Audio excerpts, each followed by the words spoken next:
ಒಂದು ಕಾಗದದ ತುಂಡು ನಿಮ್ಮ ಜೀವನವನ್ನು ನೋಡುವ ರೀತಿಯನ್ನು ಬದಲಾಯಿಸಿದರೆ ಏನು? 10 ವರ್ಷದ ಶ್ರೀಮಂತ ಹುಡುಗ ಆದ್ವಿಕನ್ನು ಭೇಟಿ ಮಾಡಿ ಅವನ ರಿಪೋರ್ಟ್ ಕಾರ್ಡ್ ಬರುವವರೆಗೂ ಹಣವೇ ಮುಖ್ಯ ಎಂದು ಭಾವಿಸಿದ್ದ. ಆದ್ವಿಕ್ಗೆ ಪ್ರತಿ ಆಟಿಕೆ, ಪ್ರತಿ ಆಟವಿತ್ತು ಮತ್ತು ಶಾಲೆಯ ಬಗ್ಗೆ ಎಂದಿಗೂ ಚಿಂತಿಸಲಿಲ್ಲ. ತನ್ನಂತಹ ಶ್ರೀಮಂತ ಮಗುವಿಗೆ ಗ್ರೇಡ್ಗಳು ಮುಖ್ಯವಲ್ಲದ ಸಂಖ್ಯೆಗಳೆಂದು ಅವನು ಭಾವಿಸಿದನು. ಒಂದು ದಿನ ಅವನ ಶಿಕ್ಷಕರು ಅವನಿಗೆ ಒಂದು ರಿಪೋರ್ಟ್ ಕಾರ್ಡ್ ನೀಡಿದರು. ಮೊದಲ ಬಾರಿಗೆ ಆದ್ವಿಕ್ಗೆ ಕೆಂಪು ಗುರುತುಗಳಿಂದ ತುಂಬಿದ ಕಾಗದವನ್ನು ನೋಡಿದರು. ಅವನ ನಗು ತಕ್ಷಣವೇ ಮಾಯವಾಯಿತು. ಮನೆಯಲ್ಲಿ ಆದ್ವಿಕ್ನ ಪೋಷಕರು ಕೂಗಲಿಲ್ಲ. ಬದಲಾಗಿ ಅವನ ತಾಯಿ ಮೃದುವಾಗಿ ಹೇಳಿದರು, ಹಣವು ಆಟಿಕೆಗಳನ್ನು ಖರೀದಿಸಬಹುದು, ಆದರೆ ಜ್ಞಾನವನ್ನಲ್ಲ. ಪ್ರಯತ್ನವು ಒಬ್ಬ ವ್ಯಕ್ತಿಯನ್ನು ನಿಜವಾಗಿಯೂ ಶ್ರೀಮಂತನನ್ನಾಗಿ ಮಾಡುತ್ತದೆ.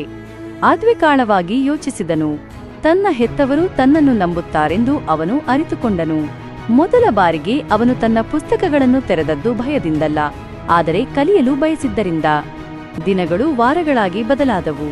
ಆದ್ವಿಕ್ ಪರಿಪೂರ್ಣನಾಗಿರಲಿಲ್ಲ, ಆದರೆ ಅವನು ಪ್ರಯತ್ನಿಸುತ್ತಲೇ ಇದ್ದನು.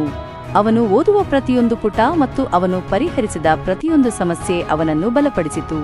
ತಿಂಗಳುಗಳ ನಂತರ ಆದ್ವಿಕ್ ಹೊಸ ರಿಪೋರ್ಟ್ ಕಾರ್ಡ್ ಅನ್ನು ಹಿಡಿದನು. ಈ ಬಾರಿ ಅವನ ಅಂಕಗಳು ಉತ್ತಮವಾಗಿದ್ದವು. ನಿಜವಾದ ಯಶಸ್ಸು ಹಣದಿಂದ ಬರುವುದಿಲ್ಲ ಎಂದು ಅವನು ಕಲಿತನು. ಅದು ಎಂದಿಗೂ ಬಿಟ್ಟುಕೊಡದಿರುವುದರಿಂದ ಬರುತ್ತದೆ.